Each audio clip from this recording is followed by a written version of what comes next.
വാർത്താ മാധ്യമ രംഗത്തെ ശക്തിയായ സ്ത്രീ സാന്നിധ്യം വ്യത്യസ്തമായ വാർത്താ അവതരണത്തിലൂടെ തൻ്റേതായ ഒരു വ്യക്തിമുദ്ര പതിപ്പിച്ച നിരവധി അർഹതകൾ നേടിയെടുത്ത ശ്രീമതി സുജയ പാർവതിയാണ് ഇന്ന് നമ്മളോടൊപ്പം.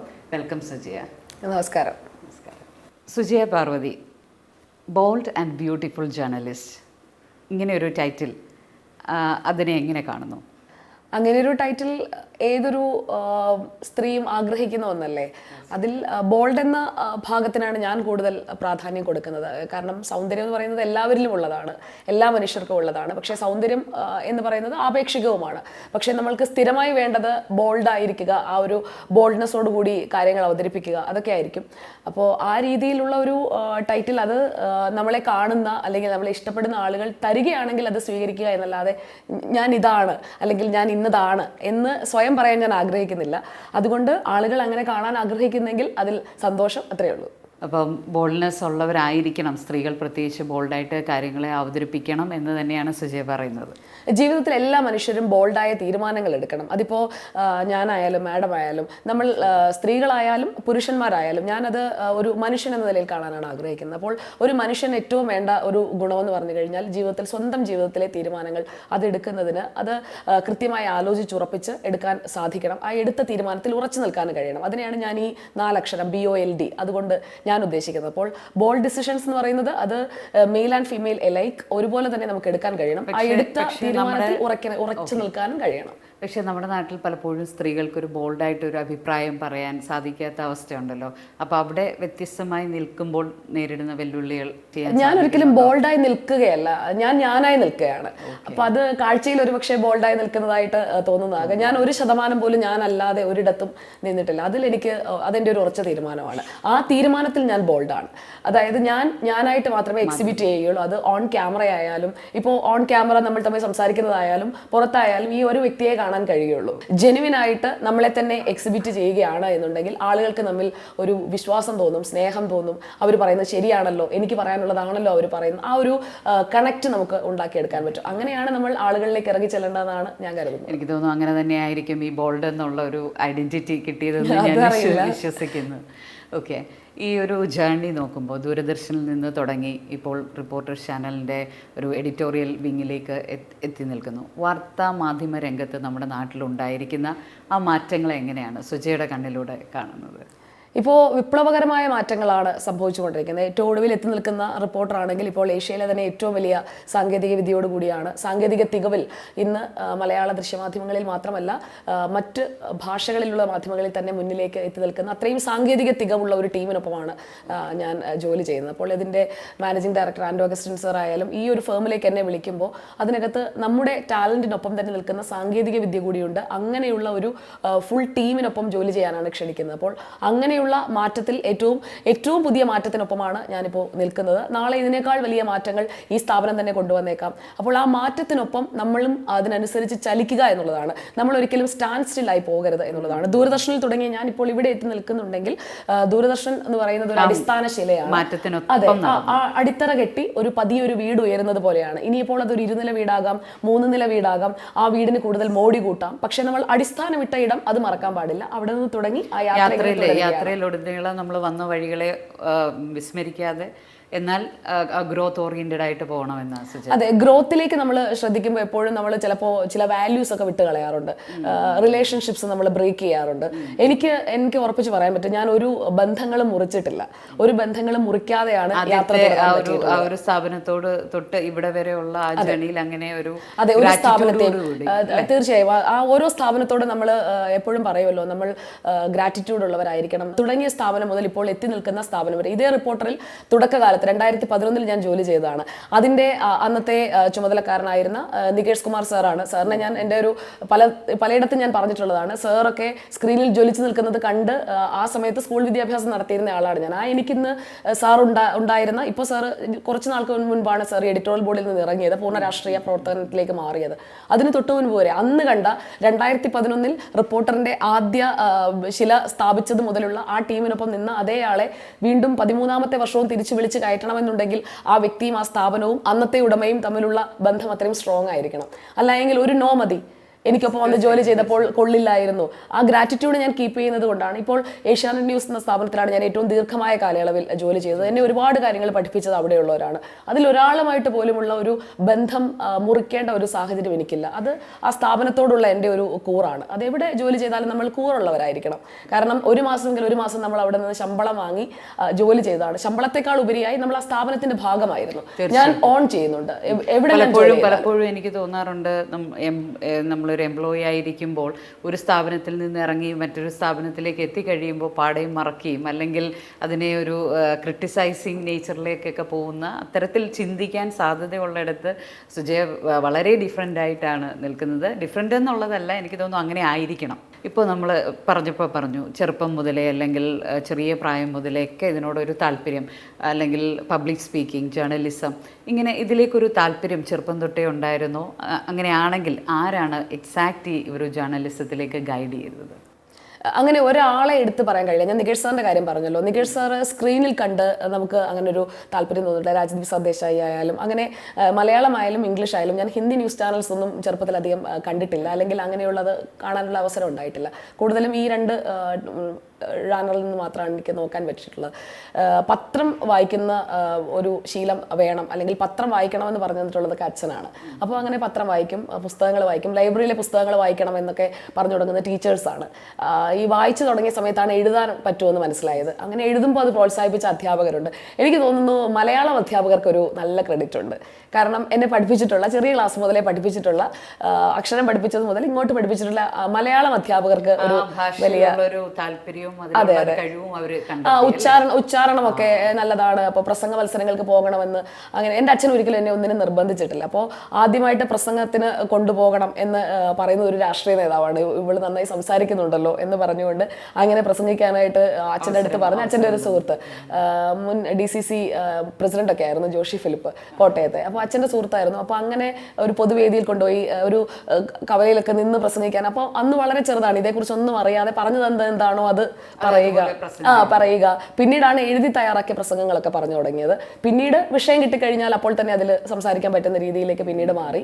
പിന്നെ അങ്ങ് ഒരു പ്രസംഗ തൊഴിലാളിയായിട്ട് മാറുമായിരുന്നു. അതാണ് സംഭവിച്ചത്. അങ്ങനെ ആയിപ്പോയതാണ്. ഓക്കെ. അപ്പോൾ അങ്ങനെയാണ് ഈ മീൻസ് എൻ്റെ അഭിരുചികൾക്ക് പറ്റുന്ന ഒരു മേഖല ഇതാണ് എന്നുള്ള ആ ഒരു അറിവ്. കാരണം അറിയാലോ, ഇപ്പോഴൊക്കെ നമുക്ക് കരിയർ ഗൈഡൻസ് അല്ലെങ്കിൽ ഓരോ ചെറിയ ചെറിയ മേഖലകൾ എടുത്ത് പഠിക്കാനായിട്ട് സാധിക്കും. അങ്ങനെ ഒരു ജേർണലിസം എടുക്കണം എന്ന് സ്വയം തോന്നിയതാണോ, അതോ ആരുടെയെങ്കിലും ഒരു ഗൈഡൻസ് ഉണ്ടായിരുന്നോ? അത് എങ്ങനെയോ സംഭവിച്ചു പോയതാണെന്നാണ് എനിക്ക് തോന്നുന്നത്. കാരണം എനിക്ക് ചെറുപ്പത്തിലൊക്കെ ഈ പോലീസുകാരിയാവണം, അങ്ങനെ യൂണിഫോമിനോടൊക്കെ അതൊക്കെ കാണുമ്പോൾ ഒരു ക്രേസ് ആയിരുന്നു. അങ്ങനെ പോലീസ് ആവണം, അങ്ങനെയൊക്കെയുള്ള നമ്മൾ ചെറുപ്പത്തിൽ പറഞ്ഞു തുടങ്ങുന്ന ആഗ്രഹങ്ങൾ അതൊക്കെയാണല്ലോ. പോലീസ് ആവണം, കളക്ടർ ആവണം. പിന്നെ കുറച്ച് കഴിയുമ്പോഴത്തേക്കും ആളുകളെയൊക്കെ സഹായിക്കണം, അങ്ങനെ അങ്ങനത്തെ സഹായിക്കണം എന്നൊക്കെയുള്ള വലിയ വലിയ തോന്നലുകളായി. പിന്നെ ഇങ്ങനെ മാറി മാറി വരും. നമ്മുടെ ഒരു ടീനേജ് ഒക്കെ ആകുമ്പോഴത്തേക്കുമാണ് ശരിക്കും നമ്മളൊരു തീരുമാനത്തിലേക്ക് എത്തുക. അപ്പോൾ ഈ പല പല അഭിപ്രായങ്ങൾ പറയുന്നത് കൊണ്ട് അച്ഛൻ അപ്പോഴേ അറിയാമായിരുന്നു എവിടെയെങ്കിലും പോയി ഇത് ലാൻഡ് ചെയ്യും എന്നുള്ളത് അറിയാമായിരുന്നു. അച്ഛൻ്റെ ആഗ്രഹം ഞാൻ വിചാരിക്കുന്നത് സിവിൽ സർവീസിലേക്ക് പോകണം. എൻ്റെ ഒരു സ്വഭാവം വെച്ചിട്ട് അതായിരിക്കും നല്ലത് എന്നത് അങ്ങനെ അച്ഛൻ തോന്നിയിട്ടുണ്ട്. ഇടയ്ക്കൊക്കെ പറയുകയും ചെയ്തിരുന്നു. പക്ഷെ ആ വഴിക്ക് ഞാൻ പോയില്ല. ഞാൻ നേരെ +2 കഴിഞ്ഞതും +2-ന് തന്നെ ഞാൻ ഹ്യൂമാനിറ്റീസ് എടുക്കാനാണ് ആഗ്രഹിച്ചത്. പക്ഷേ സ്കൂളിൽ നിന്ന് എനിക്ക് അത് പറ്റില്ല എന്ന് പറഞ്ഞ് മാർക്കിൻ്റെ അടിസ്ഥാനത്തിൽ ഇതിൽ തന്നെ മാത്സ് സ്ട്രീമിലേക്ക് തന്നെ പോകണമെന്ന് പറഞ്ഞു. അപ്പോൾ അതിലേക്ക് അങ്ങ് പോകുമായിരുന്നു. അപ്പോൾ അവിടെ അത് എനിക്കിങ്ങനെ ഒരു ചെറിയ നിരാശ തോന്നി തുടങ്ങി. ഞാൻ എൻ്റെ ഒരു വഴി ഏതാണെന്നുള്ളത് എനിക്ക് തോന്നുന്നു +1 +2 അപ്പോഴാണ് ഞാൻ ഫിക്സ് ചെയ്തത് ഇതിലേക്ക് ആയിരിക്കും എനിക്ക് താല്പര്യം ഉണ്ടാവുക എന്ന്. അങ്ങനെ ഈ കോഴ്സുകളെ കുറിച്ചൊക്കെ ഇങ്ങനെ ആലോചിക്കുമ്പോഴത്തേക്കുമാണ് എൻ്റെ കെമിസ്ട്രി ടീച്ചറിൻ്റെ ഭർത്താവ് ഇംഗ്ലീഷ് അധ്യാപകനാണ്. അങ്ങനെയാണ് ഞാൻ ഡിഗ്രി ഇംഗ്ലീഷ് പഠിക്കാനായിട്ട് ചങ്ങനാശ്ശേരി സെൻറ്റ് ബർക്ക്മാൻസ് കോളേജിലേക്ക് വരുന്നത്. ആ ഒരു കെമിസ്ട്രി ഇംഗ്ലീഷ് കണക്ഷനാണ്. അപ്പോൾ ആ ടീച്ചർ ആണ് ശരിക്കും പറഞ്ഞു കഴിഞ്ഞാൽ ഈ കോളേജിൽ ഇന്ന കോഴ്സ് ഉണ്ട് എന്നത് എനിക്ക് പറഞ്ഞു തരുന്നത്. അപ്പോൾ ഫസ്റ്റ് ക്രെഡിറ്റ്, അതായത് ജേർണലിസം എന്നുള്ള കോഴ്സിലേക്കുള്ള ഫസ്റ്റ് ക്രെഡിറ്റ് കെമിസ്ട്രി ടീച്ചറിനാണ്. കെമിസ്ട്രി ടീച്ചർ ഇംഗ്ലീഷ് പഠിക്കാൻ പറഞ്ഞു എന്നുള്ളതാണ്. അതെ, ട്രിപ്പിൾ മെയിൻ കോഴ്സ് ആയിരുന്നു. അതിലൊന്ന് ജേർണലിസം ആയിരുന്നു, പിന്നെ കുറച്ച് ബിസിനസ് അഡ്മിനിസ്ട്രേഷൻ റിലേറ്റഡ് ആയിട്ടുള്ള കുറച്ച് സബ്ജക്ട്സ് ഉണ്ടായിരുന്നു, പിന്നെ ഇംഗ്ലീഷ് ലിറ്ററേച്ചറിൻ്റെ ലാംഗ്വേജ് ആൻഡ് ലിറ്ററേച്ചർ. അങ്ങനെ അത് പഠിച്ചു. അത് കഴിഞ്ഞപ്പോഴത്തേക്കും പിന്നെ നേരെ ജേർണലിസം ഒന്ന് തീരുമാനിച്ചല്ലോ. ഡിഗ്രിക്ക് പഠിക്കുമ്പോഴത്തേക്കും അധ്യാപകർ, പ്രത്യേകിച്ച് മരിച്ചുപോയി എൻ്റെ ഒരു സാറ് ജോർജ് തോമസ് എന്ന് പറയുന്നത്, GT സാറിന് വിളിക്കുന്നത്. അപ്പോൾ സാറ് ആണ് ശരിക്കും ഈ ജേർണലിസം പറ്റും. സാറ് കരുതിയത് ഞാൻ പ്രിന്റ് അല്ലെങ്കിൽ അഡ്വർടൈസിങ്ങിലേക്ക് പോകുമെന്നാണ്. അപ്പോൾ അത്യാവശ്യം എഴുതുമായിരുന്നു. അങ്ങനെ അതാണ് സാറ് വിചാരിച്ചത്. അപ്പോൾ ഞാനും ഏതാണോ നമുക്ക് പോകട്ടെ, അവിടെ ചെന്ന് കഴിഞ്ഞ് സ്പെഷ്യലൈസ്. അതെ, MCJക്ക് ചേർന്നു. അപ്പോഴേക്കും പിന്നെ ഏകദേശം ഒരു ധാരണയായി. ഡിഗ്രി ഫൈനൽ ഇയർ ആയപ്പോൾ തന്നെ ഈ പ്രസന്റേഷൻസ് ഒക്കെ ലൈവ് ചെയ്തൊക്കെ തുടങ്ങി. ഫൈനൽ ഇയർ കഴിഞ്ഞ ഉടനെയാണ് ദൂരദർശനിൽ കോൺട്രാക്ട് അടിസ്ഥാനത്തിൽ അവസരം വന്നു. അവിടെ പോയി ജേർണലിസം പഠിച്ചുകൊണ്ട് അത് ചെയ്തു. പിന്നെ ഫസ്റ്റ് ഇയർ ആയപ്പോഴേക്കും കൈരളിയിൽ ട്രെയിനി ജേർണലിസ്റ്റ് ആയിട്ട് കയറി. പിന്നെ ഇങ്ങനെ ഒരു യാത്ര എങ്ങനെ പോയി. അപ്പോൾ അതുകൊണ്ട് നമുക്ക് പ്രത്യേകിച്ച് എന്താണെന്നൊരു തീരുമാനം എടുക്കേണ്ട ഒരു ഇത് അങ്ങനെ ഒരു ബ്ലോക്ക് ഉണ്ടായിട്ടില്ല. അങ്ങനെ ഇപ്പം സുജയ പറയുന്ന പോലെ അടുത്തത് എന്താണെന്ന് ഞാൻ അങ്ങനെ പ്രിപ്പയർഡ് ആകാറില്ല. പക്ഷെ അതൊരു എന്നോട് ചോദിച്ചില്ലേ ചോദ്യങ്ങൾ, ഞാൻ അങ്ങനെ നോക്കിക്കഴിഞ്ഞാൽ യാത്ര എനിക്ക് ശരിക്ക് ഇവിടെ ഇവര് പലപ്പോഴും നമുക്ക് ഇവിടെ ഈ പ്രൊമോ ഷൂട്ട് ചെയ്യും. അപ്പോൾ ഗോപൻ എന്ന് പറയുന്ന സാറാണ് അതിന്റെ ഹെഡ്. അപ്പോൾ പുള്ളി വന്നിട്ട് ഇങ്ങനെ കുറേ സ്ക്രിപ്റ്റ് പഠിപ്പിക്കുമ്പോഴത്തേക്ക് എനിക്കിത് കാണാതെ പഠിച്ച് ഓർമ്മ നിൽക്കില്ല. അത് കഴിയുമ്പോൾ പിന്നെ നിങ്ങൾ എന്തെങ്കിലും പറയുമെന്ന് പറയും. അപ്പോൾ കുറേ സമയം എടുക്കും, കുറേ ടേക്സ് വരും അങ്ങനെ കാണാതെ പഠിച്ച് പറയുകയാണെങ്കിൽ. ഈ ഒരു ഫീൽഡ്, മീഡിയ ഫീൽഡ് ഒത്തിരി തിരക്കുകളുണ്ട്. നമുക്ക് ചിലപ്പോൾ സമയബന്ധിതമായിട്ട് വർക്ക് ചെയ്യാനായിട്ട് സാധിക്കത്തില്ല. പ്രത്യേകിച്ച് നമ്മൾക്ക് സ്ത്രീകളെ സംബന്ധിച്ച് പറയുമ്പോൾ എല്ലാവരും ആഗ്രഹിക്കുന്നത്, പബ്ലിക്കും ഒക്കെ ആഗ്രഹിക്കുന്നത് ചിലപ്പോൾ ഒരു സമയബന്ധിതമായിട്ട്, എസ്പെഷ്യലി കുടുംബം വർക്ക് ചെയ്യണമെന്ന്. അപ്പോൾ ഒരു വർക്ക് ലൈഫ് ബാലൻസ് എങ്ങനെ മാനേജ് ചെയ്യുന്നു അതിനെ ഞാനൊരു ഫിക്സഡ് ഡെപ്പോസിറ്റ് എന്ന് പറയാം. എൻ്റെ FD വീട്ടിലാണ്, ഓഫീസിലല്ല. അപ്പോൾ നമ്മൾ FD എന്താ ചെയ്യുക? FD നമ്മൾ എടുക്കുകയില്ല. FDക്കുള്ള വാല്യൂ ആണോ നമ്മൾ എപ്പോഴും പിൻവലിച്ചുകൊണ്ടിരിക്കുന്ന അക്കൗണ്ടിനുള്ളത്? ഒരിക്കലും അല്ലല്ലോ. അപ്പൊ അതുപോലെയാണ് എൻ്റെ വർക്ക് ലൈഫ് ബാലൻസ്. അങ്ങനെയാണ് എൻ്റെ FD, എൻ്റെ ജീവിതത്തിലെ ഏറ്റവും എൻ്റെ ഫിക്സഡ് ഡെപ്പോസിറ്റ് എന്ന് പറയുന്നത് എൻ്റെ കുടുംബം എന്ന് പറഞ്ഞാൽ എൻ്റെ ഭർത്താവ്, 2 മക്കൾ, അതാണ് എൻ്റെ കുടുംബം എന്ന് പറയുന്നത്. ബാക്കി അച്ഛനും അമ്മയും നേരത്തെ മരിച്ചുപോയി. പിന്നെ ബാക്കി എക്സ്റ്റെൻഡഡ് ഫാമിലി ഉണ്ട്. എന്നാൽ പോലും ഈ 3 പേർക്കുള്ള പ്രാധാന്യം കഴിഞ്ഞിട്ടേ ഉള്ളൂ എൻ്റെ ജീവിതത്തിൽ, പണത്തിനായാലും പദവിക്കായാലും എന്തിനായാലും. അപ്പോൾ എൻ്റെ FD ഞാൻ നല്ലതുപോലെ പ്രൊട്ടക്ട് ചെയ്യും. അപ്പൊ ആ FDക്കുള്ള സമയം FDക്ക് കൊടുത്തിട്ടേ ബാക്കി കാര്യങ്ങളിലേക്ക് പോകും. ക്വാണ്ടിറ്റി ഒബ്വിയസ്ലി ലെസ് ആണ്, കാരണം പ്രേക്ഷകരും കണ്ടുകൊണ്ടിരിക്കുന്നതാണ്. ഞാനിപ്പോൾ രാവിലെ, ഇന്നിപ്പോൾ നമ്മൾ സംസാരിക്കുന്നതിന് മുമ്പായാലും അതിന് മുൻപുള്ള ഏകദേശം 6 മണിക്കൂറോളം സമയം ഞാൻ കണ്ടിന്യൂസ് ആയിട്ട് ലൈവിലായിരുന്നു. അപ്പോൾ അതിന് ബ്രേക്സ് ഒന്നും എടുക്കാൻ പറ്റില്ല. അപ്പോൾ ഒരു വിഷയം വന്നു കഴിഞ്ഞാൽ നമ്മൾ അതിൽ തന്നെ ആയിരിക്കും. അപ്പോൾ ഈ ഫിക്സഡ് ഡെപ്പോസിറ്റ് എപ്പോഴും അതേപോലെ നിൽക്കുന്നത് കൊണ്ടാണ് എനിക്ക് ഇപ്പുറത്ത് അത്രയും സമയം ചെലവഴിക്കാൻ പറ്റുന്നത്. കാരണം എന്നെ അവൈലബിൾ ആകുന്ന സമയത്ത് ഞാൻ പിന്നീട് ഓഫീസിലെ ഒരു കാര്യത്തിനായിട്ടും ഞാൻ അല്ലെങ്കിൽ ജോലിയുടെ കാര്യത്തിനായിട്ട് അങ്ങനെ പോവില്ല. അവർക്കൊപ്പം ഇല്ല. കാരണം FD എടുക്കില്ല ഞാൻ. FDയുടെ സമയം FDക്ക്. എന്റെ ഫിക്സഡ് ഡെപ്പോസിറ്റ് എല്ലാവർക്കും ഫോളോ ചെയ്യാൻ പറ്റുന്ന നല്ലൊരു ടിപ്പാണ് സുജയ ഇപ്പോൾ തന്നത്. ഫാമിലി FD ആണ്. അപ്പോൾ അവിടെ കൊടുക്കേണ്ട ടൈം, ക്വാളിറ്റി ടൈം, അതിന് മാത്രം. പലപ്പോഴും കാണുന്നത് പ്രത്യേകിച്ച് എനിക്ക് തോന്നുന്നു സ്ത്രീകൾ മിക്സ് ചെയ്യാറുണ്ട്. ഓഫീസിലെ കാര്യങ്ങൾ വീട്ടിലേക്കും, വീട്ടിലെ കാര്യങ്ങൾ ഓഫീസിലേക്കും കൊണ്ടുവന്ന്. അപ്പം വളരെ അതിനെ രണ്ടും പ്രൊഫഷണൽ പേഴ്സണൽ കൃത്യമായിട്ടുള്ളൊരു ബൗണ്ടറി ഇട്ട് സെറ്റ് ചെയ്ത് അത് നന്നായിട്ട് മാനേജ് ചെയ്ത് പോകാനായിട്ട് പറ്റും. സ്ട്രഗിൾസ് ഉണ്ട് കേട്ടോ. അത് ഞാൻ ചോദിക്കാൻ വരുമായിരുന്നു. കാരണം മെസ്സേജസ് ആയിട്ട് ഇപ്പം പണ്ട് നമുക്ക് ഫയൽ എടുത്തുകൊണ്ട് പോകണമായിരുന്നു, ഒരാവശ്യമില്ല. മൊബൈലിൽ നമുക്ക് ചിലപ്പോൾ അപ്ഡേറ്റ്സ് വരും, മെസ്സേജസ് വരും, ഓൺ കോൾ ചില കാര്യങ്ങളുണ്ടാകും. അപ്പോൾ ആ സ്ട്രഗിൾസിനെയും മാനേജ് ചെയ്ത് പോകുന്നു. അതെ, ഇപ്പോൾ വീട്ടിലായാലും ഇപ്പോൾ വീട്ടിൽ നിന്ന് നമുക്ക് തിരിച്ചു കിട്ടുന്ന ഒരു സപ്പോർട്ട് ഉണ്ടല്ലോ. ആ സപ്പോർട്ട്, അതായത് FD നമുക്ക് എടുക്കാതിരിക്കണം, അല്ലെങ്കിൽ FDയുടെ ടൈം നമുക്ക് എടുക്കാതിരിക്കണം എന്നുണ്ടെങ്കിൽ ഫാമിലി അത്രയും നമ്മളെ സപ്പോർട്ട് ചെയ്തുകൊണ്ടുള്ള ഒരു സിസ്റ്റമായിട്ട് തന്നെ ഉണ്ടാവണം. ഇപ്പോൾ ഞാനിപ്പോൾ ലേറ്റ് നൈറ്റ് വരെ വർക്ക് ചെയ്തിട്ട് വീണ്ടും ഏർലി മോർണിംഗ് പോകേണ്ട ഒരു സാഹചര്യമാണെങ്കിൽ എനിക്ക് ആ ഒരു മീറ്റിംഗ് ടൈം, ആ ദിവസത്തെ ഞങ്ങളുടെ ക്വാളിറ്റി ടൈമാണ് ഞാൻ അവിടെ നഷ്ടപ്പെടുത്തുന്നത്. അത് കോമ്പൻസേറ്റ് ചെയ്യാൻ പറ്റില്ല. സമയം എന്ന് പറയുന്നത് നമ്മുടെ കയ്യിൽ നിൽക്കാത്തതാണ്. പക്ഷെ അതിനിടയിൽ നമുക്ക് ഇപ്പോൾ പറഞ്ഞല്ലോ, ഫോൺ അവൈലബിൾ ആണ്, വീഡിയോ കോൾസ് ചെയ്യാം, സംസാരിക്കാം.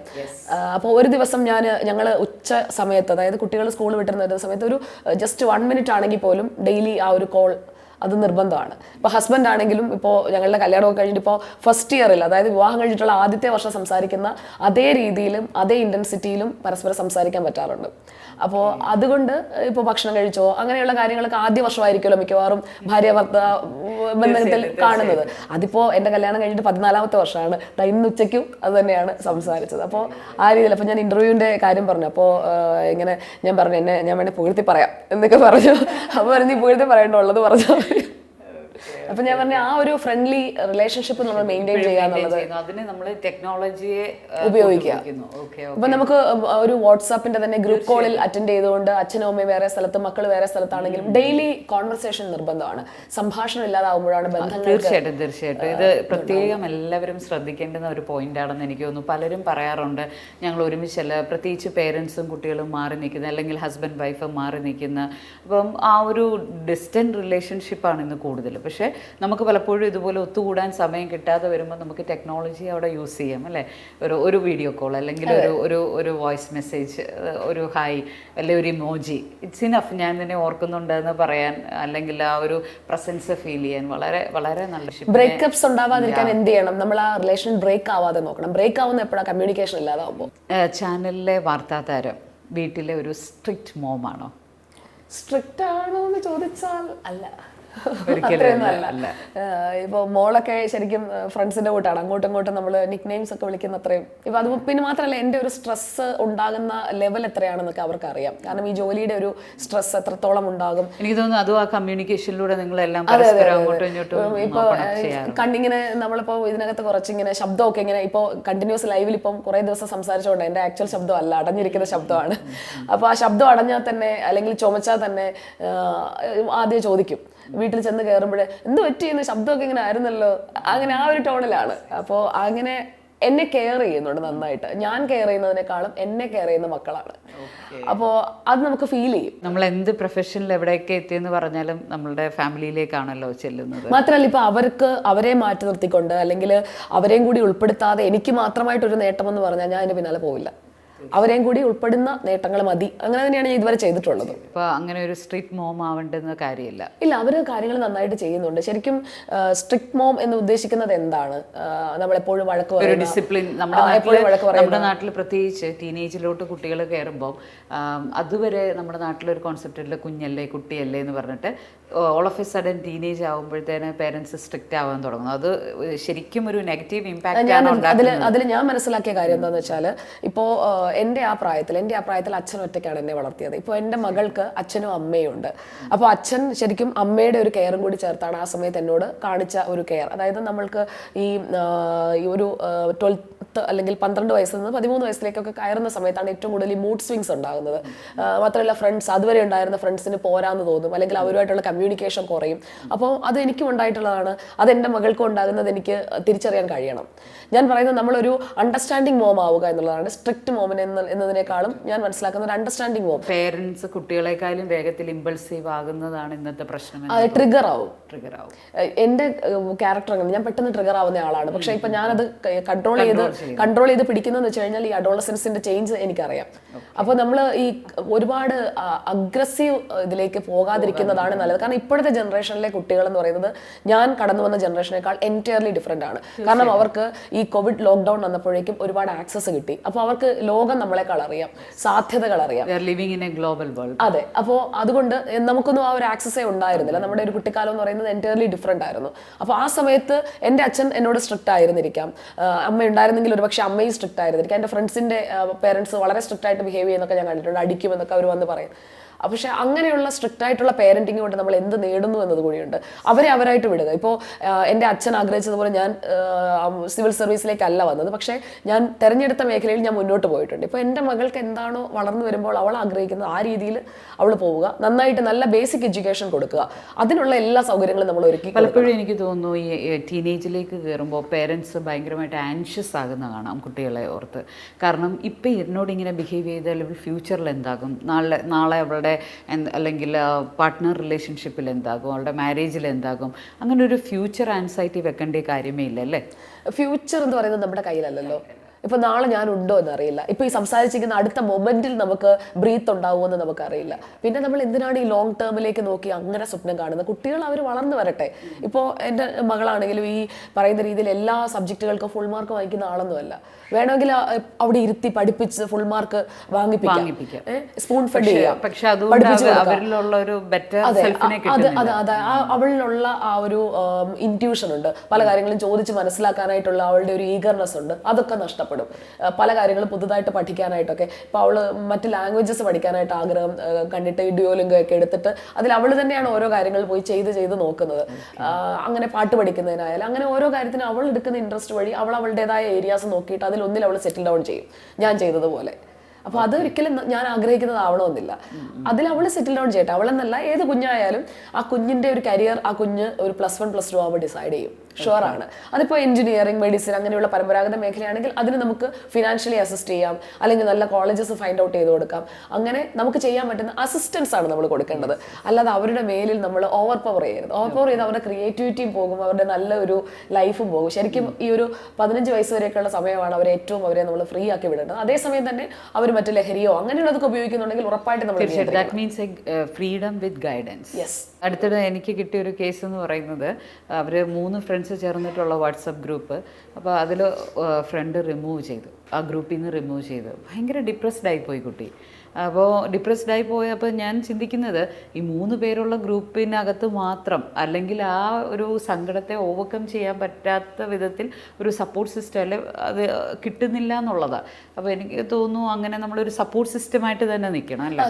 അത് ഞാൻ മക്കളുടെ കാര്യം മാത്രമല്ല, നമ്മൾ നമ്മുടെ പാർട്ട്ണറോടും അങ്ങനെ ആയിരിക്കണം. കാരണം നമ്മുടെ പാർട്ട്ണറിനും ജോബ് റിലേറ്റഡ് സ്ട്രെസ് ഉണ്ടാവും. എൻ്റെ ഹസ്ബൻഡ് IT റിലേറ്റഡ് ആണ് ജോലി ചെയ്യുന്നത്. അപ്പം എല്ലാവർക്കും ഉണ്ടാകും ഈ ഒരു ഇമോഷണൽ ആകുന്നത്, ആൻസൈറ്റി വരുന്നത്, സ്ട്രെസ് വരുന്നത്. അത് നമ്മുടെ ജോലി മാത്രമല്ല. നമ്മൾ എപ്പോഴും വിചാരിക്കും നമുക്കാണ് ഏറ്റവും വലിയ പ്രശ്നമെന്ന്. നമ്മളാണ് ഈ ലോകം മുഴുവൻ തലയിൽ ചുമന്നുകൊണ്ട് നടക്കുന്നത്. ഒന്നുമില്ല, നമ്മൾ അങ്ങോട്ട് മാറിയിരുന്നാലും ലോകം പൊക്കോളും. അത്രേ ഉള്ളൂ. അത്രയും സിമ്പിളാണ്. ഇപ്പോൾ ഒരുപാട് കാര്യങ്ങൾ സുജയ പേരൻറ്റിങ്ങുമായിട്ടും ഫാമിലി ലൈഫുമായിട്ടും ഒക്കെ ചേർന്ന് പറഞ്ഞു.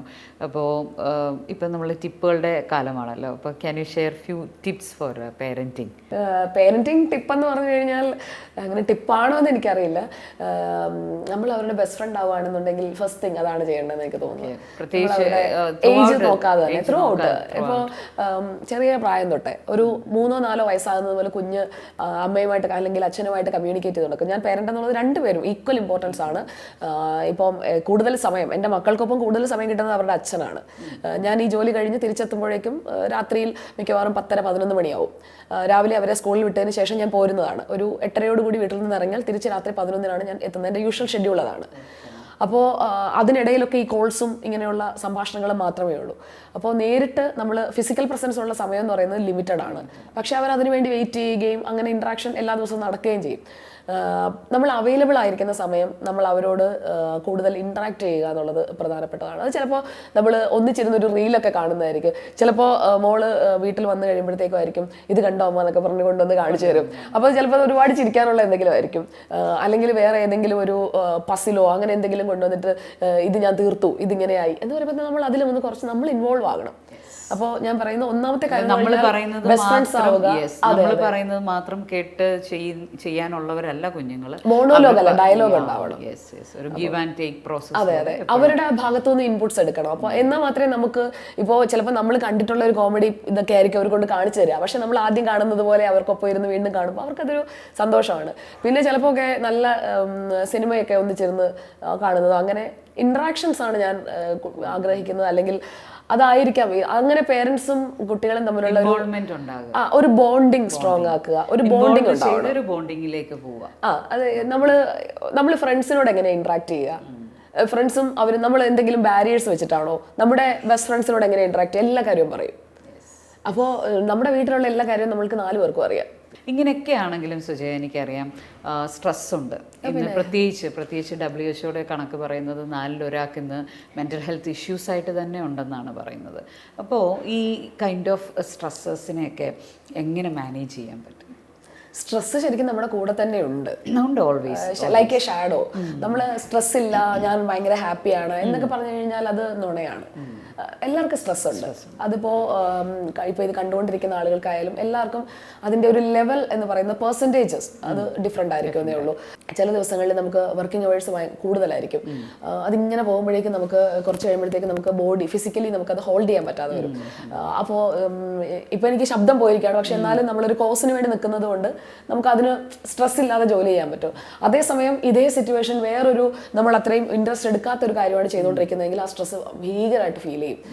ചിലപ്പോൾ ഭയങ്കര സ്ട്രെസ് ആയി പോയി കഴിഞ്ഞാൽ ആ സ്ട്രെസ് നമ്മളെ ഒരു ആൻസൈറ്റി സിൻഡ്രോം ആ രീതിയിലേക്ക് അതിലേക്കൊക്കെ കൊണ്ടുപോകും. കൂടി നമുക്ക് ആൻഷ്യസ് ആകാം, നമ്മൾ ഫ്രസ്ട്രേറ്റഡ് ആവും, ഡിപ്രസ്ഡ് ആവും, അങ്ങനെയാണല്ലോ അതിന്റെ ഒരു കണക്ഷൻ. അതെ, ഞാൻ ശരിക്കും കുറച്ചൊക്കെ ഇവിടെ പലരും എന്നെ കളിയാക്കാറുണ്ട്, അങ്ങ് ഇമോഷണൽ ആണ്. അത് ഇമോഷണൽ ആകുന്നതെന്ന് പറഞ്ഞു കഴിഞ്ഞാൽ ഞാൻ ആ സ്ട്രെസ് ഹോൾഡ് ചെയ്യില്ല, ഞാൻ കളയും, ഞാൻ അപ്പം തന്നെ കളയും. ഇപ്പോൾ അല്ല, പലർക്കും അറിയാത്ത ഒരു കാര്യം അത് സുജയ, അവർ ചെയ്യുന്നത് എന്താണെന്ന് വെച്ചാൽ നേരത്തെ പറഞ്ഞ പോലെ സുജയ പറഞ്ഞ ആ പോയിന്റ് വളരെ നമുക്കിതുമായിട്ട് കണക്ട് ചെയ്യാം. എന്താണെന്ന് വെച്ച് കഴിഞ്ഞാൽ എനിക്ക് പൊയ്മുഖങ്ങളില്ല, ഞാൻ എപ്പോഴും റിയലായിട്ട് നിൽക്കും. ബോൾഡ് എന്നുള്ളതിനേക്കാളും ഒരു റിയലാണ് എനിക്കിഷ്ടം. അപ്പോൾ ഈ ഇമോഷൻസിനെ നമ്മൾ ഒത്തിരി സപ്രസ് ചെയ്യാതെ ബെൻഡ് ചെയ്താൽ തന്നെ നമുക്ക് ഒത്തിരി സ്ട്രെസ്സിനെ ഇല്ലാതാക്കാം. പക്ഷേ അതിൻ്റെ ഒരു പ്രശ്നം പലരും ഇന്ന് ചെയ്യുന്നത് ഇത് സപ്രസ് ചെയ്ത് വെച്ചിട്ട് ഒരു നെഗറ്റീവ് വേ ഓഫ് വെൻറ്റിങ് ചെയ്യാറുണ്ട്. ചിലർ സപ്രസ് ചെയ്ത് വെച്ച് അത് അല്ലെങ്കിൽ ഒരു അഡിക്ഷൻസിലോട്ട് പോകാറുണ്ട്. ഒരു positive way of venting, Sujay അങ്ങനെ ഒരു പോസിറ്റീവ് വേ ഓഫ് വെൻറ്റിങ് ആണോ ചെയ്യുന്നത്? എനിക്ക് അത്രയും അടുപ്പമുള്ള ആളുകളാണെന്നുണ്ടെങ്കിൽ ഞാനത് അപ്പോൾ തന്നെ അതങ്ങ് എക്സിബിറ്റ് ചെയ്യും. ഇപ്പം ദേഷ്യം വന്നു കഴിഞ്ഞാൽ ഞാനതങ്ങ് ദേഷ്യപ്പെട്ടങ്ങ് തീർക്കും. അത് മിക്കവാറും ആളുകൾക്ക് ഇപ്പോൾ അറിയാം. അതായത് എൻ്റെ ഒരു ക്ലോസ് സർക്കിളിൽ വരുന്ന എല്ലാവർക്കും അറിയാം. സങ്കടം വന്നു കഴിഞ്ഞാൽ അപ്പം കരയുമെന്നറിയാം, ദേഷ്യം വന്നു കഴിഞ്ഞാൽ അപ്പം പൊട്ടിത്തെറിക്കുമെന്നറിയാം.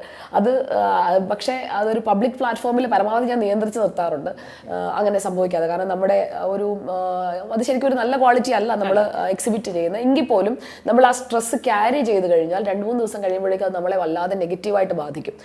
അപ്പം പലരും തരാറുള്ളത് തെറ്റായ ഒരു ഉപദേശമാണ്. എനിക്ക് ഒരുപാട് പേര് തന്നിട്ടുള്ളൊരു ഉപദേശമാണ്, അങ്ങനെ നമ്മൾ കാണിക്കാൻ പാടില്ല, നമ്മൾ അങ്ങനെ കരയാൻ പാടില്ല, സപ്രസ് ചെയ്യാൻ പാടില്ല, നിങ്ങൾ ഭയങ്കര ബോൾഡ് അല്ലേ, നിങ്ങൾ എന്തിനാണ് പിന്നെ കരയുന്നത്.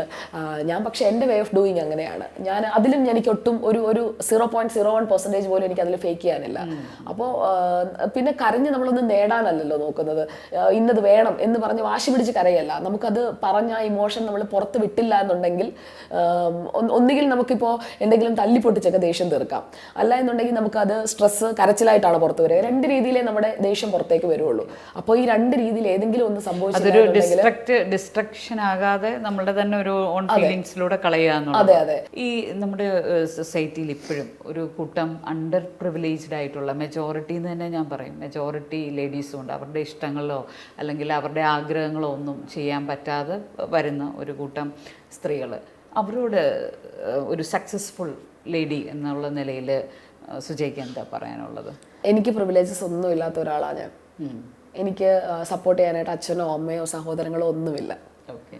അപ്പം അങ്ങനെയുള്ള അല്ലെങ്കിൽ ഇങ്ങനെയുള്ള ഒരു പ്രൊഫഷനിലേക്ക് വരുന്നതിന് എനിക്ക് മുന്നേ അങ്ങനെ ജോലി ചെയ്ത ആരും എൻ്റെ ഇമ്മീഡിയറ്റ് റിലേഷനിൽ ആരുമില്ല. മാത്രമല്ല ഈ ജോലി കൊള്ളില്ല, അല്ലെങ്കിൽ ഈ ജോലിയിലേക്ക് വന്നു കഴിഞ്ഞാൽ ബുദ്ധിമുട്ടാണ്, നല്ല മാർക്കൊക്കെ ഉണ്ടല്ലോ, വേറെ എന്തെങ്കിലും പഠിച്ചുകൂടെ എന്ന് ചോദിച്ച ആളുകളാണ് ചുറ്റുമുള്ളത്. അതെന്ന് പറയുന്നത് ഒരു സ്റ്റിഗ്മയാണല്ലേ. അപ്പോൾ അതിനെ അതുപോലെ സൊസൈറ്റി ഡിമാൻഡ് ചെയ്യുന്നത് എന്താണ് എന്ന് നമ്മൾ ധരിച്ചു വെച്ചിട്ടുണ്ട്. ഇപ്പോൾ ഈ പ്രിവിലേജ് ഇല്ല എന്ന് പറഞ്ഞുകൊണ്ട് മിക്കവാറും ഞാൻ മനസ്സിലാക്കുന്നു ഉദ്ദേശിച്ചത് വിവാഹം കഴിഞ്ഞതിന് ശേഷം ഭർത്താവിൻ്റെ അങ്ങനെയുള്ളവരോട് എനിക്ക് അവരോടാണ് ചോദിക്കാനുള്ളത്, ഇൻഡിപെൻഡന്റ് ആകാൻ വേണ്ടി എന്താണ് നിങ്ങൾ ചെയ്തിട്ടുള്ള ഇൻവെസ്റ്റ്മെന്റ്? ഇൻഡിപെൻഡന്റ് ആകാൻ വേണ്ടി നമ്മളാണ് ചെയ്യേണ്ടത്. നമ്മളെ അപ്ലിഫ്റ്റ് ചെയ്യാനായി മുകളിൽ നിന്ന് ആരെങ്കിലും വന്ന് പൊക്കിയെടുക്കും എന്ന് കരുതി നിൽക്കുന്ന ആ ഒരു സംവരണത്തിന് വേണ്ടിയിട്ടുള്ള കാത്തുനിൽപ്പ് കൊണ്ട് കാര്യമില്ല. നമ്മൾ തന്നെ നമ്മളെ ഇനിഷ്യേറ്റീവ് എടുക്കണം. അതാ ഞാൻ പറഞ്ഞു, ഓരോരുത്തർക്കും ഇപ്പോൾ ബൈബിളിലൊക്കെ ആണെങ്കിൽ പറയുമല്ലോ താലന്തുകൾ, ഓരോരുത്തർക്കും അങ്ങനെയാണ്. അപ്പോൾ ഓരോരുത്തർക്കും ഓരോ കഴിവാണ്. അപ്പോൾ ആ കഴിവ് എന്താണെന്ന് മനസ്സിലാക്കുക. ചിലർക്ക് നന്നായിട്ട് പാചകം ചെയ്യാൻ കഴിവുണ്ടാവും. ഈ വീട്ടിൽ ഇരിക്കുന്ന ഇങ്ങനെ ഡിപ്പെൻഡന്റ് ആണെന്ന് പറയുന്ന സ്ത്രീ ഏറ്റവും നല്ല പാചകക്കാരിയായിരിക്കും. അവർക്കൊരു ഷെഫായി മാറാം, അല്ലെങ്കിൽ അവർക്ക് സ്വന്തമായിട്ടൊരു ഇപ്പോൾ തന്നെ ഈ വീടുകളിൽ ഉണ്ടാക്കിയ ഭക്ഷണത്തിനാണ് ഇപ്പോൾ ആവശ്യക്കാരേറെ. വീട്ടിലുണ്ടാക്കിയ ഭക്ഷണം, വീട്ടിലെ രുചി കിട്ടാനാണ് ആളുകൾ തേടി നടക്കുന്നത്. അത് അവിടെ ഇരുന്ന് തന്നെ അവർക്ക് ചെയ്യാവുന്നതേ ഉള്ളൂ. ഓൺലൈൻ വഴി എന്തെല്ലാം സാധ്യതയുണ്ട്. അവിടെ നിന്ന് തന്നെ അവർക്ക് ബ്രാൻഡിങ് ചെയ്യാം. അല്ലെങ്കിൽ ഇതുപോലെ തന്നെ ബ്രാൻഡിങ് ആൻഡ് അഡ്വർടൈസിങ് അതൊക്കെ ചെയ്യാൻ പറ്റുന്ന രീതിയിലുള്ള കഴിവുള്ള സ്ത്രീകൾ വേറെ ഉണ്ടാവാം. അതുവരെയൊക്കെ പഠിച്ചവരുണ്ടാവാം, പഠിച്ചിട്ട് ജോലിക്ക് പോകാതെ ഇരിക്കുന്നവർ. അങ്ങനെ അസോസിയേറ്റ് ചെയ്യാം. ഒരു പ്രദേശം എടുത്ത് നോക്കിക്കഴിഞ്ഞാൽ അവിടെയുള്ള ഒരു 3 കിലോമീറ്റർ ചുറ്റളവിൽ ഇങ്ങനെ പല കഴിവുള്ള ഒരുപാട് സ്ത്രീകളെ കാണാം. അപ്പോൾ അവർ വീട്ടിലായിരിക്കുന്നത് വെച്ച് അവർ പുറത്തേക്ക് ഇറങ്ങിയ ആളുകളുമായിട്ട് ഇന്ററാക്ഷൻസ് നടക്കണം. ഇന്ററാക്ഷൻ നടന്നാലേ നമ്മുടെ സാധ്യതകൾ നമുക്ക് കണ്ടുപിടിക്കാൻ പറ്റും. നമ്മൾ തന്നെ ഇടണം. അതെ സുജയ, ഞാനൊരു മെൻ്റൽ ഹെൽത്ത് പ്രൊഫഷണൽ ആയതുകൊണ്ടും എനിക്ക് ആ ഒരു പാർട്ടും കൂടെ അറിയാൻ വളരെ ആഗ്രഹമുണ്ട്. നമുക്ക് പ്രത്യേകിച്ച് മീഡിയയിലൊക്കെ നിൽക്കുമ്പോൾ നേരത്തെ നമ്മൾ സംസാരിച്ച പോലെ സ്ട്രെസ്സുണ്ട്, ഒരുപാട് കോമ്പറ്റീഷൻസ് ഉണ്ട്.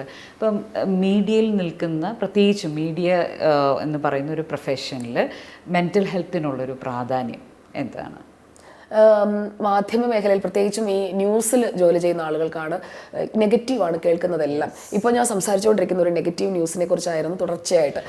ഞാനത് ലിസൺ ചെയ്യായിരുന്നു. എത്ര നേരമാണ് അപ്പോൾ ഒരു നെഗറ്റീവ് ന്യൂസിൻ്റെ ഇൻഡെപ്ത് കാര്യങ്ങളിലേക്കാണ് പോകുന്നത്. എല്ലാ ദിവസവും ഒന്നുകിൽ കൊലപാതകം, അല്ലെങ്കിൽ പീഡനം, അല്ലെങ്കിൽ അതെ അപകടങ്ങൾ, പിന്നെ ചെറിയ കുഞ്ഞുങ്ങളുടെയൊക്കെ മരണം, അങ്ങനെയുള്ള നെഗറ്റീവായിട്ടുള്ള ഒരു വാർത്തയെങ്കിലും ഒന്നുകിൽ പത്രത്തിൽ അല്ലെങ്കിൽ ചാനലിൽ എവിടെയെങ്കിലും എത്താതെ നമുക്ക് ഒരു ദിവസം കടന്നു പോകില്ല. ഇത് സാധാരണ ഒരാളുടെ ജീവിതത്തിലെ കാര്യം ഞാൻ പറയുന്നത്. അപ്പോൾ ആ വാർത്തകൾ കൈകാര്യം ചെയ്യുന്നവരുടെ മാനസിക സ്ഥിതി ആലോചിച്ച് നോക്ക്. ഡെയിലി നെഗറ്റീവ് കൈകാര്യം ചെയ്യുമ്പോഴേക്കും നമുക്കും ആ ഒരു നെഗറ്റീവായിട്ടുള്ള വൈബ് നമ്മിലേക്ക് വരും. അപ്പോൾ വാർത്തയായിട്ട് വിടുക എന്നുള്ളതാണ് അതിനകത്ത് ഈ ഇൻഡസ്ട്രിയിൽ നിൽക്കുന്ന ആളെന്ന നിലയിൽ എനിക്ക് പറയാനായിട്ടുള്ളത്. ഇപ്പോൾ ആ വാർത്തയിലെ ഉൾപ്പെട്ട ആളുകളുമായിട്ട് ചിലതൊക്കെ നമ്മൾ ഭയങ്കര ഇമോഷണലി കണക്റ്റ് ആവും. ഈ പുഴയിൽ കാണാതായ ആളുടെ ചെറിയ കുഞ്ഞുണ്ട്, ആ കുഞ്ഞിനെ എടുത്തുകൊണ്ട് ഭാര്യ പറയുന്നുണ്ട്, എനിക്കൊന്ന് അർജുൻ്റെ ഭാര്യ കണ്ണാടിക്കലെ വീട്ടിലിരുന്നിട്ട് അവർ പറയാണ്, എനിക്ക് അവസാനമായിട്ടൊന്ന് കാണണം. അപ്പോൾ അത് നമുക്ക് ഫീൽ ചെയ്യും, നമുക്ക് റിലേറ്റ് ചെയ്യാൻ പറ്റും. അതുപോലെ അമ്മ ഇരുന്നിട്ട് പറയാണ്, എൻ്റെ മോനാണ് ആ മണ്ണിനടിയിൽ. അങ്ങനെയൊക്കെ പറയുമ്പോൾ ചില വാചകങ്ങൾ, അതായത് രാഷ്ട്രീയക്കാരുടെ വാചകങ്ങളൊന്നും നമ്മളെ അങ്ങനെ സ്പർശിക്കില്ല. പക്ഷേ മനുഷ്യരുടെ അവരുടെ ജീവിതവുമായിട്ട് ബന്ധപ്പെട്ട് നിൽക്കുന്ന വാചകങ്ങൾ നമ്മളെ, എനിക്ക് പെട്ടെന്ന് ഞാൻ ഇമോഷണൽ ആവും. നമുക്ക് കൊള്ളും അത് നമുക്ക് മനസ്സിൽ കൊള്ളണം ശരിക്കും. എന്നാൽ മാത്രമേ നമുക്ക് അതിനോട് റിയാക്ട് ചെയ്യാൻ പറ്റുള്ളൂ. അപ്പോൾ അങ്ങനെയുള്ള കാര്യങ്ങളൊക്കെ ഉണ്ടാകും. അതിൽ നിന്ന് ഓവർകം ചെയ്തു വരാനായിട്ട് കുറച്ച് സമയമെടുക്കും. ഇപ്പോൾ ഈ ഇൻസിഡന്റ് ഹോണ്ട് ചെയ്യും, എനിക്ക് ഉറപ്പാണ്. കാരണം ഈ ഇൻസിഡന്റ് തുടർച്ചയായിട്ട് ഇതേക്കുറിച്ച് തന്നെ പറഞ്ഞുകൊണ്ടിരിക്കുകയാണ്.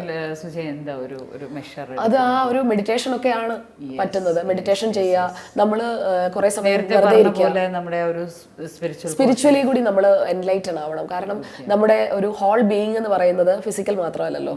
നമ്മുടെ മെന്റൽ വെൽബീയിങ്ങിന് നമുക്ക് സ്പിരിച്വൽ ആയിട്ടുള്ള നമ്മുടെ ഒരു അവയർനെസ് പ്രധാനമാണ്. അപ്പോഴാണ് ശരിക്കും ഞാൻ ഒരുപാട് ക്രൈസിസിലൂടെ കടന്നാണ്. എൻ്റെ ഒരിക്കലും ഈസി ആയിട്ടല്ല ഞാൻ കടന്നു വന്നിട്ടുള്ളത്. ഒരുപാട് ക്രൈസിസ് ഞാൻ ഫേസ് ചെയ്തിട്ടുണ്ട്. പലയിടത്തും വീണ് പോകുമെന്ന് കരുതിയ ഭാഗങ്ങൾ ഉണ്ടായിട്ടുണ്ട്. അപ്പോൾ അതിൽ നിന്നൊക്കെ സ്റ്റെപ്പ് വെച്ച് പതുക്കെ ചിലയിടത്തൊക്കെ എഴുന്നേറ്റും വീണ്ടും വീണും അങ്ങനെയൊക്കെയാണ്. അതാണ് ഞാൻ പറഞ്ഞത്, പിച്ച വെച്ച് നടക്കുന്നു. അങ്ങനെ തന്നെയാണ് അത്. ഈ പിച്ച വെക്കലുണ്ടല്ലോ നമ്മുടെ ലൈഫിൻ്റെ ഏത് ഫേസിലും സംഭവിക്കാം. അപ്പോഴും നമ്മൾ എഴുന്നേറ്റ് നിൽക്കാൻ നമുക്ക് പറ്റും. ഓക്കെ, സുജിക്ക് ഇത് വെൻറ്റ് ചെയ്യാൻ പറ്റുന്നുണ്ട്, അല്ലെങ്കിൽ ഒരു സ്പിരിച്വലി അല്ലെങ്കിൽ ഒരു മെഡിറ്റേഷനിലൂടെയൊക്കെ അതിനെ ഒന്ന് കൺട്രോൾ ചെയ്ത് നിർത്തി നന്നായിട്ട് പോകാൻ സാധിക്കുന്നുണ്ട്. പക്ഷേ പലർക്കും ഞാൻ ടോട്ടലി കൺട്രോൾ അല്ല കേട്ടോ, ആളുകൾ എന്നെ ശരിക്കും അറിയാവുന്നവർക്ക് അറിയാം ഞാൻ പെട്ടെന്ന്. എന്നാൽ പോലും ഇതൊരു ബാലൻസ്ഡ് ആയിട്ട് കൊണ്ടുപോകാനായിട്ട് സാധിക്കുന്നുണ്ടല്ലോ. പക്ഷേ ഞാൻ കാണുമ്പോൾ ഇന്ന് സമൂഹത്തിൽ പ്രത്യേകിച്ച് മാനസികാരോഗ്യ പ്രശ്നങ്ങൾ ഡേ ബൈ ഡേ കൂടി വരികയാണ്.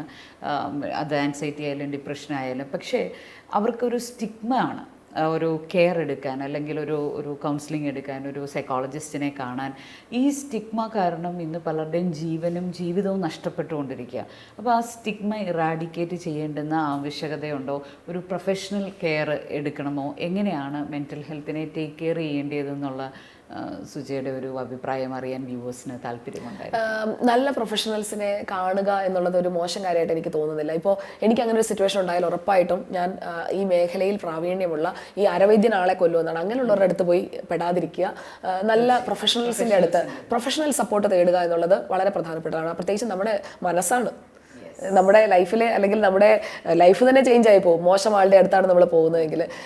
അതുകൊണ്ട് കൃത്യമായിട്ടുള്ള ഗൈഡൻസ് കിട്ടുന്ന സ്ഥലങ്ങളിൽ അങ്ങനെയുള്ള കൗൺസിലിങ്സ് നല്ലതാണെന്നാണ് എനിക്ക് തോന്നുന്നത്. കാരണം എപ്പോഴും ഈ പ്രശ്നങ്ങൾ ഉണ്ടാകുന്നത് ഒന്നുകിൽ നമ്മുടെ വർക്ക് റിലേറ്റഡ് മാത്രമല്ല, വർക്കിൽ പ്രശ്നത്തിനൊപ്പം തന്നെ റിലേഷൻഷിപ്പ് ബ്രേക്ക് ഉണ്ടാകുമ്പോഴത്തേക്കുമാണ് ആളുകൾക്ക് രണ്ടും കൂടി മാനേജ് ചെയ്യാൻ പറ്റാതെ വല്ലാതെ സ്ട്രെസ്ഡ് ഔട്ട് ആയി പോകുന്നതും ഡീപ്പ് ഡിപ്രഷനിലേക്ക് പോയി വീണ് പോകുന്നതും ഒക്കെ. അങ്ങനെയുള്ള സമയങ്ങളിൽ പ്രൊഫഷണൽ അഡ്വൈസ് തേടുക. ഇപ്പോൾ ഒരു സൈക്കോളജിസ്റ്റിനെ കണ്ടിട്ട് അവിടെ ഇപ്പോൾ ഒരു 3-4 സിറ്റിംഗ് എടുത്താൽ ചിലപ്പോൾ തീരുന്ന പ്രശ്നമേ ഉണ്ടാവുള്ളൂ. ചിലപ്പോൾ കണ്ടിന്യൂസ് ആയിട്ട് ഒരു 3-4 മന്ത്സ് കണ്ടിന്യൂസ് ആയിട്ട് ചെയ്യേണ്ടി വരും. പക്ഷെ നമ്മൾ അതിൽ നിന്ന് റിക്കവർ ആവുക എന്നുള്ള, റിക്കവറി ഈസ് ഇമ്പോർട്ടൻറ്റ്. കാരണം അത് നമ്മുടെ അതിൽ തന്നെ കിടന്ന് മുന്നോട്ട് പോയാൽ ഡെഫിനറ്റ്ലി ഒരിക്കലും ഇല്ല. പിന്നെ ഞാൻ പറഞ്ഞല്ലോ, നമുക്ക് ഈ പറയാനും കേൾക്കാനും ആളില്ലാത്തതിൻ്റെ പ്രശ്നം. അപ്പോൾ ഈ സൈക്കോളജിസ്റ്റ് എന്ന് പറഞ്ഞു കഴിഞ്ഞാൽ നമ്മളെ അറിയുന്ന ആളല്ല. അയാളുടെ അടുത്ത് ഇത് മുഴുവൻ വെറ്റ് ചെയ്യാം, പൊട്ടിക്കരയാം, പൊട്ടിത്തെറിക്കാം. അതെ, അത് മുഴുവൻ നമ്മൾ എനിക്ക് കുറേ ക്രിസ്ത്യൻ ഫ്രണ്ട്സ് ഉണ്ടായിരുന്നു. ഞാൻ ക്രിസ്ത്യൻ ഇൻസ്റ്റിറ്റ്യൂഷൻസിലാണ് പഠിച്ചത്. അപ്പോൾ ഈ കുമ്പസാരത്തെക്കുറിച്ച് പറയും. ശരിക്കും സംഭവിക്കുന്നത് എന്താ? അവിടെ സംഭവിക്കുന്നത് ടൈപ്പ് ഓഫ് കൗൺസിലിംഗ് ആണ്. അപ്പോൾ അതൊക്കെ നമ്മുടെ ചുറ്റുമൊക്കെ ഉണ്ട്. നമ്മളതിനെ കുറച്ചുകൂടെ പ്രൊഫഷണൽ വേയിൽ നന്നായി ചെയ്യുന്ന ആളുകളുടെ അടുത്ത് പോവുക എന്നുള്ളതാണ്. അല്ല എന്നുണ്ടെങ്കിൽ അത് ഏറ്റവും പ്രൊഫഷണൽ ആയിട്ട് തന്നെ ഉള്ള ആളുകൾ കൃത്യമായിട്ടുള്ള സഹായം പ്രൊഫഷണൽസിന്റെ സഹായം എടുത്തുകൊണ്ട് തന്നെ വെന്റ് ചെയ്യേണ്ടിയെടുത്തും അല്ലെങ്കിൽ ഒരു കെയർ എടുത്തും മുന്നോട്ട് പോവുക എന്നുള്ളതാണ്. Okay Sujaya, thank you so much. ഒരു നല്ല സെഷനായിരുന്നു. ഒത്തിരി കാര്യങ്ങളെ മനസ്സിലാക്കാനായിട്ട് ഒരു സൈക്കോളജിസ്റ്റ് എന്ന നിലയിൽ എന്തെങ്കിലും എന്നോട് ഇതിൽ നിന്ന് ഈ സംഭാഷണത്തിൽ നിന്ന് കിട്ടിയ എന്തെങ്കിലും ഇൻപുട്സ് ഉണ്ടെങ്കിൽ അതോടെ തീർച്ചയായിട്ടും അല്ല, നല്ലൊരു ഡയറക്ഷനിലാണ് സുജയ പോയിക്കൊണ്ടിരിക്കുന്നത്. ഒരു ബാലൻസ് ഉണ്ട് അതിനകത്തൊരു. ഇമോഷണൽ ആകുക എന്ന് പറയുന്നത് നമ്മളെ എല്ലാ മനുഷ്യർക്കും ഉള്ള നേച്ചറാണ്. പക്ഷേ ഇമോഷണൽ ആകുന്നപ്പോൾ പ്രശ്നമില്ലെന്നാണ് ഡോക്ടർ പറയുന്നത്. അങ്ങനെയല്ല, ഇമോഷണൽ ആകണം, പക്ഷെ അതിനെ നമുക്ക് കൺട്രോൾ ഇല്ലാതാകരുത്. അതെ, ഒരിക്കലും കൺട്രോൾ വിട്ട് പോകുന്ന ഒരു, ഞാൻ ഇമോഷണലായി പിന്നെ ഒരാളെ പോയി ഉപദ്രവിക്കുന്നത് അതെൻ്റെ ഇമോഷണൽ സ്റ്റേറ്റസ് ആണെന്ന് പറഞ്ഞ് എനിക്കൊരിക്കലും പഠിതപ്പാനായിട്ട് സാധിക്കത്തില്ല. എൻ്റെ ഇമോഷണൽ നിരുപദ്രവകരമായിരിക്കണം. യെസ്, ഒരിക്കലും ഡിസ്ട്രക്റ്റീവ് ആവരുത്. നമ്മളുടെ ഇമോഷണൽ എക്സ്പ്രഷൻസ് അതുപോലെ കൺസ്ട്രക്റ്റീവായിട്ട് മാറാമെങ്കിൽ ഏറ്റവും നല്ലത്. എന്നോടൊരു പെൺകുട്ടി പറഞ്ഞു, എനിക്ക് സ്ട്രെസ് വരുമ്പോൾ ഞാൻ കുപ്പി പറക്കുമെന്നു. ഞാൻ ചോദിച്ചു ഇനി വേറെ വല്ലതും ആണോ എന്നറിയാം. ഒന്നുകൂടെ ചോദിച്ചപ്പോഴാണ് പറഞ്ഞത്, ഞാൻ ബോട്ടിൽ ആർട്ട് ചെയ്യും.